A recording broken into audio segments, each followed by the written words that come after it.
സംഭവമാണെന്ന് വീണ്ടും വീണ്ടും തെളിയിച്ചുകൊണ്ടിരിക്കുകയാണ്. വെറുതെ ഇരുന്ന ഇറാനെ അങ്ങോട്ട് കയറി മാന്തി പണികൾക്ക് മേലെ പണികൾ വാങ്ങിച്ചുകൊണ്ടിരിക്കുന്ന പാശ്ചാത്യ രാജ്യങ്ങൾ ഇനിയെങ്കിലും അത് മനസ്സിലാക്കിയാൽ അവർക്ക് കൊള്ളാം.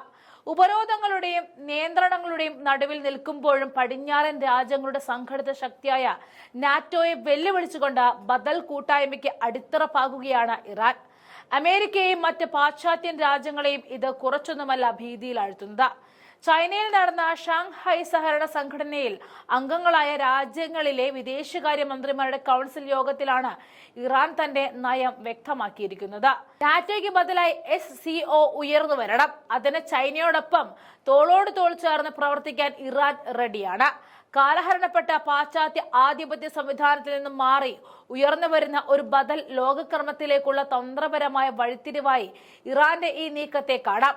ഉച്ചകോടിയുടെ ഹൃദയം കവർന്നത് ഇറാനിയൻ വിദേശകാര്യമന്ത്രി അബ്ബാസ് അരാങ്ചിയുടെ പ്രസംഗമായിരുന്നു.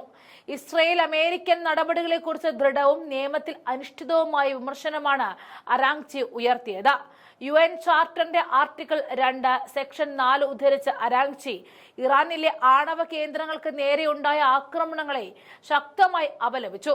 ഇതിലൂടെ പാശ്ചാത്യ ആക്രമണങ്ങൾക്ക് നിയമപരമായ സാധ്യതയില്ല എന്നും എത്ര തന്നെ ഹേറ്റ് ക്യാമ്പയിനുകൾ നടത്തിയാലും അതങ്ങനെ ആവുന്നില്ല എന്നും അരാങ്ചി തുറന്നടിച്ചു. വേദിയെ ഇറാൻ ഞെട്ടിച്ചത് മറ്റൊരു സുപ്രധാന നീക്കത്തിലൂടെയായിരുന്നു. ഷാങ്ഹായ് സഹകരണ സംഘടന ശക്തിപ്പെടുത്തുന്നതിനുള്ള ഒരു വ്യക്തമായ രൂപരേഖ അരാങ്ചി യോഗത്തിൽ അവതരിപ്പിച്ചു.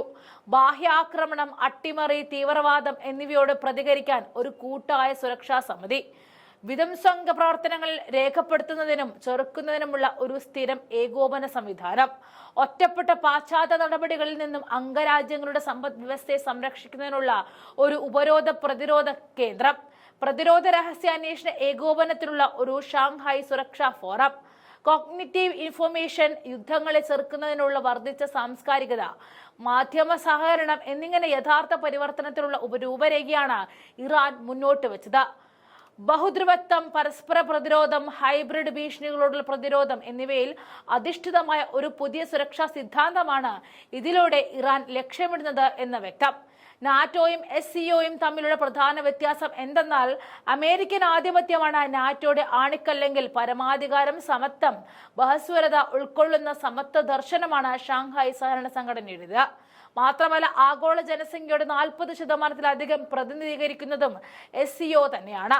വലിയ വ്യവസായിക ശേഷിയുള്ള ഈ കൂട്ടായ്മയ്ക്ക് അമേരിക്ക കൈയാളുന്ന ഏകധ്രുവ മാതൃക തകർക്കുവാൻ നിഷ്പ്രയാസം സാധിക്കും.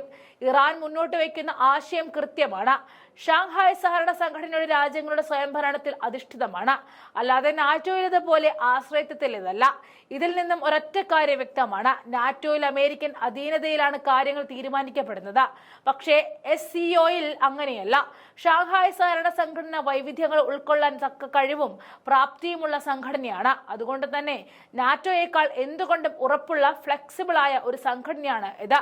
റഷ്യയെ സംബന്ധിച്ചിടത്തോളം ഷാങ്ഹായ് സഹകരണ സംഘടന അവരുടെ യൂറേഷ്യൻ തന്ത്രത്തിൽ ഒരു പ്രധാന ഭാഗമാണ്. റഷ്യ അതിന്റെ സന്തുലിതം നിലനിർത്തുന്ന പ്രധാന ഘടകവുമാണ്. ചൈനയും ദക്ഷിണ മധ്യേഷ്യൻ രാജ്യങ്ങളെയും ഇപ്പോൾ ഇറാനെയും കൂട്ടിയോജിപ്പിച്ച് നിർത്താൻ റഷ്യയ്ക്ക് നിഷ്പ്രയാസം സാധിക്കും. SCO എന്ന കൂട്ടായ്മ റഷ്യയെ സമീപിക്കുന്നത് ഒരു ബഹുമുഖ പ്രായോഗിക ഭൗമരാഷ്ട്രീയ സന്തുലിതാവസ്ഥ സൃഷ്ടിക്കുക എന്ന ലക്ഷ്യത്തോടെയാണ്.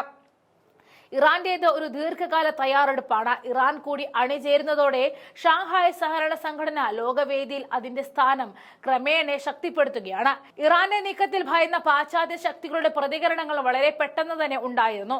കണ്ണടച്ചു തുറക്കുന്ന സമയത്തിനുള്ളിൽ യൂറോപ്യൻ യൂണിയൻ 8 വ്യക്തികൾക്കും ഒരു ഇറാനിയൻ സംഘടനയ്ക്കും പുതിയ ഉപരോധങ്ങൾ ഏർപ്പെടുത്തി. ഗുരുതരമായ മനുഷ്യാവകാശ ലംഘനങ്ങൾ നടത്തി എന്ന് ആരോപിച്ചായിരുന്നു നടപടി. ഇറാന്റെ നീക്കം തങ്ങൾക്ക് നേരെയുള്ള നേരിട്ടുള്ള ഭീഷണിയാണെന്ന് അമേരിക്കയും പാശ്ചാത്യ രാജ്യങ്ങളും കാണുന്നത് ഇന്നതിന്റെ ഏറ്റവും വലിയ സൂചനയായിരുന്നു ഇത്. ഷാങ്ഹായ് സഹകരണ സംഘടനയുടെ പ്രവർത്തനങ്ങളുമായി കൂടുതൽ മുന്നോട്ട് പോകുമ്പോഴുടെയും നെഞ്ചെടുപ്പ് ഏറുന്നതും എന്ത് ചെയ്യണമെന്നറിയാതെ നെട്ടോട്ടം ഓടുന്നതും അധികം വൈകാതെ നമുക്ക് ലൈവായി തന്നെ കാണാം.